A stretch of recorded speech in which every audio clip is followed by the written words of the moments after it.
To add friends here, you just go to the search tab, which is second from the right, and then you just need to search. So you can just search by username. For example, I want to search for John. I know that that's my friend name.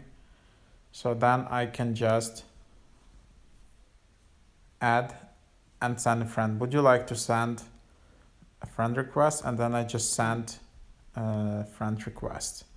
I can also see found nearby, and then I also can see contacts. So I can also just add contacts from my iPhone.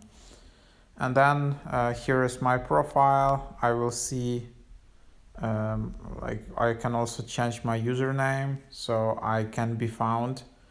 I can pick a username, link to my accounts, change my account type. Would you like to make account policies to send you message even if they are not your friends? So you can also do that. You can see all your friend requests and you can see all your friends here. So that's basically it.